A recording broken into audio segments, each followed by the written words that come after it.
Perkenalkan, nama saya Sri Ladia Putri dengan NIM 2016041517, kelas A16, semester 3, program studi Pendidikan Bahasa dan Sastra Indonesia, mata kuliah Kajian Prosa Fiksi. Dosen pengampu Valentinus Olabeding, SSMPD. Baik, di sini saya akan menjelaskan tentang materi yang berjudul Mengenal dan Memahami Konsep Cerita Pendek dan Menjelaskan Semiotik. Cerpen atau cerita pendek adalah salah satu jenis bacaan yang sudah sering dibaca masyarakat Indonesia. Namun, apa sebenarnya pengertian dan ciri-ciri cerpen? Cerita pendek merupakan bentuk bacaan yang sering kamu temukan, baik di majalah, koran, dan yang lebih kerennya sekarang sudah banyak aplikasi yang bisa kita unduh untuk membaca suatu cerpen ataupun novel. Melalui berbagai sumber bisa kita cari, terutama bagi yang suka membaca untuk mengisi waktu luang. Oleh karena itu, dengan jumlah katanya yang pendek, umumnya banyak orang yang mampu menamatkan suatu cerpen dalam sekali duduk. Baiklah, sekarang kita akan masuk ke dalam pengertian cerpen. Cerpen atau cerita pendek adalah karangan prosa fiksi berbentuk naratif yang jauh lebih pendek dibandingkan novel, dan umumnya hanya menceritakan beberapa tokoh saja. Cerpen sendiri dapat diartikan sebagai kisah pendek dengan kata kurang dari 10.000 yang memberikan kesan tunggal dominan dan terpusat pada satu tokoh dalam satu situasi. Karena terbilang pendek, cerpen dapat dibaca sampai habis dalam sekali duduk. Tetapi tak jarang ada juga cerpen yang perlu dibaca berulang-ulang, terutama untuk tema yang berat. Di sini ada ciri-ciri cerpen. Yang pertama, cerita berbentuk fiktif. Yang kedua, hanya berfokus pada satu situasi dan menimbulkan kesan tunggal. Yang ketiga, dibuat berdasarkan kisah yang terjadi di kehidupan sehari-hari. Yang keempat, mengungkapkan masalah yang penting saja. Yang kelima, peristiwa tertulis secara lengkap dan jelas. Yang keenam, tokoh-tokoh yang sederhana. Yang ketujuh, tidak menuliskan kisah semua tokoh yang ada dalam cerita. Kedelapan, bentuk penulisan yang sederhana sehingga mudah dimengerti. Yang kesembilan, jumlah katanya pendek, singkat, dan kurang dari 10.000 kata.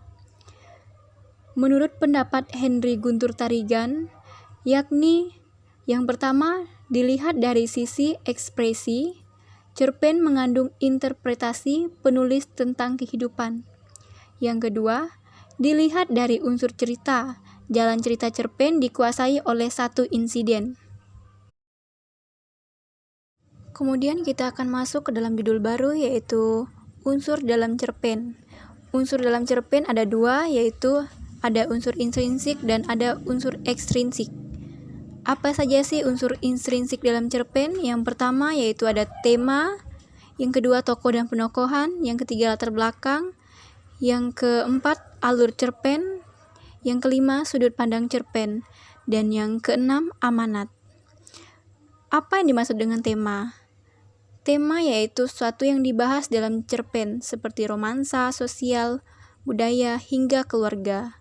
Kemudian tokoh dan penokohan seperti protagonis, antagonis, dan deskripsi karakter mereka. Kemudian latar belakang. Latar belakang adalah terjadinya cerita dalam cerpen seperti waktu kejadian dan tempat. Kemudian ada alur cerpen. Alur cerpen umumnya berbentuk maju, mundur, mundur maju, dan campuran. Kemudian sudut pandang cerpen. Umumnya berupa orang pertama seperti aku, dan orang ketiga seperti dia, atau nama karakter. Kemudian yang terakhir yaitu ada amanat dalam cerpen. Sedangkan unsur ekstrinsik dalam cerpen, yang pertama ada latar belakang hidup pengarang.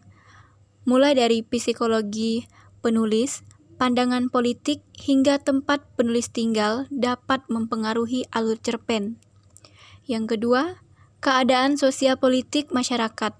Cerpen umumnya dipengaruhi oleh peristiwa yang terjadi secara nyata di masyarakat. Di sini juga ada menjelaskan jenis cerpen. Yang pertama, cerpen pendek. Umumnya berkisar antara 500 sampai 700 kata. Kemudian cerpen sedang umumnya berkisar antara 700 sampai 1000 kata. Dan cerpen panjang umumnya melebihi 1000 kata, tapi kurang dari 10.000 kata. Baiklah, karena tadi sudah disinggung sedikit di depan, selanjutnya saya akan membahas tentang semiotik. Apa sih yang dimaksud dengan semiotik? Semiotik adalah ilmu tentang tanda-tanda, studi tentang tanda dan segala yang berhubungan dengannya, cara fungsinya, hubungannya dengan tanda-tanda lain, pengirimannya dan penerimaannya oleh mereka yang menggunakannya. Semiotika adalah sebuah disiplin ilmu dan metode analisis yang dapat mengkaji tanda-tanda yang terdapat pada suatu objek untuk diketahui makna yang terkandung dalam objek tersebut. Semiotik berasal dari bahasa Yunani semion, yang berarti tanda. Semiotika adalah ilmu yang mempelajari tanda, sik, dan tanda tidak terbatas pada benda. Joyce 1993 bab 18. Kata semiotika diturunkan dari bahasa Inggris, yaitu semiotics. Nama lain semiotika adalah semiologi. Keduanya memiliki arti yang sama, yaitu sebagai ilmu tentang tanda. Baik semiotika atau semiologi berasal dari bahasa Yunani, yaitu semion, yang berarti tanda. Secara terminologis, semiotik dapat didefinisikan sebagai ilmu yang mempelajari sederetan luas objek-objek, peristiwa-peristiwa seluruh kebudayaan sebagai tanda. Sobur, 2001. Semiotik terdiri dari sekumpulan teori tentang bagaimana tanda-tanda mempresentasikan benda, ide, keadaan, situasi, perasaan, kondisi di luar tanda-tanda itu sendiri. Semiotik menjadi salah satu kajian yang bahkan menjadi tradisi dalam teori komunikasi. Menurut Litterzon, 2009, bab 53, dalam bukunya Teori Komunikasi, Theories of Human Communication, edisi 9, semiotik bertujuan mengetahui makna-makna yang terkandung dalam sebuah tanda, atau menafsirkan makna tersebut, sehingga diketahui bagaimana komunikator mengkonstruksi pesan. Demikian materi yang dapat saya sampaikan. Saya ucapkan terima kasih.